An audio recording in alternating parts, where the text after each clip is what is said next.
सुप्रभात मेरे प्रिय विद्यार्थियों। हिंदी की इस कक्षा में आप सभी विद्यार्थियों का हार्दिक अभिनंदन करती हूँ। विद्यार्थियों, आज हम जानेंगे आरोह पुस्तक में अध्याय 2 आलोक धनवा जी का जीवन परिचय और उनकी रचित कविता पतंग के विषय में।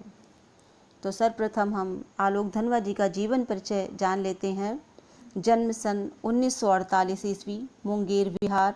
प्रमुख रचनाएं: पहली कविता जनता का आदमी 1972 में प्रकाशित।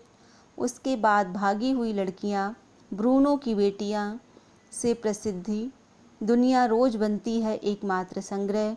प्रमुख सम्मान: राहुल सम्मान, बिहार राष्ट्रभाषा परिषद का साहित्य सम्मान, बनारसी प्रसाद भोजपुरी सम्मान, पहल सम्मान। जहाँ नदियाँ समुद्र से मिलती हैं, वहाँ मेरा क्या है, मैं नहीं जानता, लेकिन एक दिन जाना है उधर।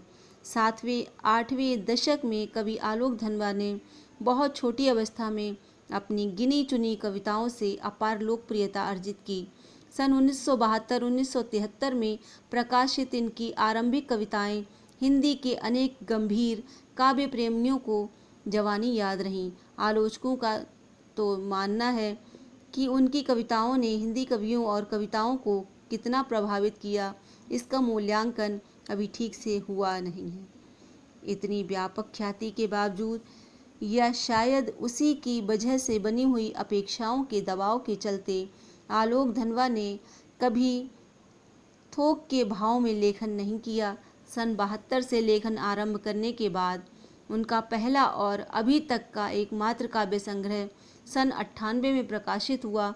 काव्य संग्रह के अलावा वे पिछले 2 दशकों से देश के विभिन्न हिस्सों में सांस्कृतिक एवं सामाजिक कार्यकर्ता के रूप में सक्रिय रहे। उन्होंने जमशेदपुर में अध्ययन मंडलियों का संचालन किया और रंग कर्म तथा साहित्य पर कई राष्ट्रीय संस्थाओं एवं विश्वविद्यालयों में अतिथि व्याख्याता के रूप में भागीदारी की।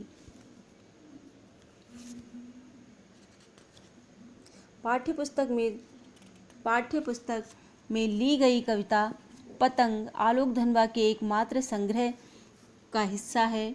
यह एक लंबी कविता है जिसके तीसरे भाग को पाठ्यपुस्तक में शामिल किया गया है। पतंग के बहाने इस कविता में बाल सुलभ इच्छाओं एवं उमंगों का सुंदर चित्रण किया गया है।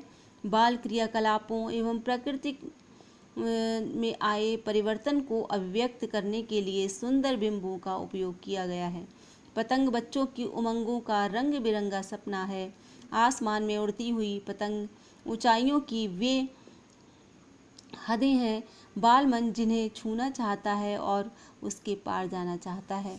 कविता धीरे धीरे बिंबों की एक ऐसी नई दुनिया में ले जाती है जहाँ शरद ऋतु का चमकीला इशारा है, जहाँ तितलियों की रंगीन दुनिया है, दिशाओं के मृदंग बजते हैं, जहाँ छतों के खतरनाक कोने से गिरने का भय है, तो दूसरी ओर भय पर विजय पाते बच्चे हैं जो गिर गिर कर संभलते हैं और पृथ्वी का हर कोना खुद व खुद उसके पास आ जाता है।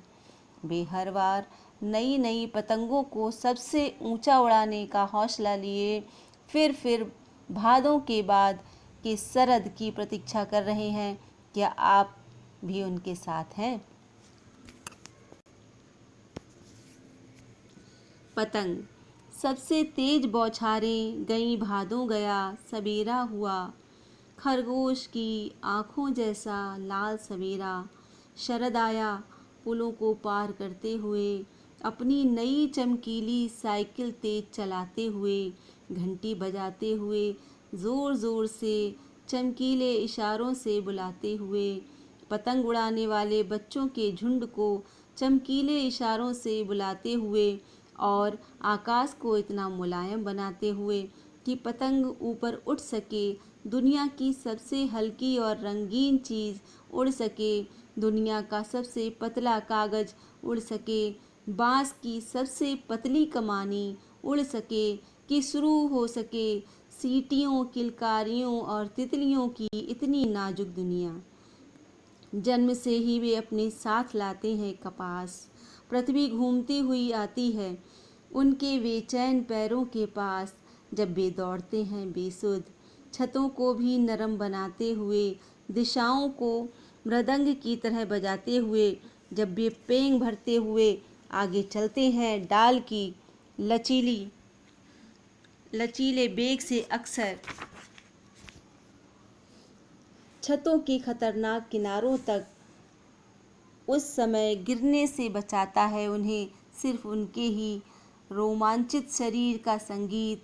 पतंगों की धड़कती ऊंचाइयां उन्हें थाम लेती हैं। महज एक धागे के सहारे पतंगों के साथ साथ वे भी उड़ रहे हैं अपने रंध्रों के सहारे। अगर वे कभी गिरते हैं छतों से, खतरनाक किनारों से और बच जाते हैं, तब तो और भी निडर होकर सुनहले सूरज के सामने आते हैं। पृथ्वी और भी तेज घूमती हुई आती है उनके बेचैन पैरों के पास। तो छात्रों, आज के लिए इतना ही। धन्यवाद।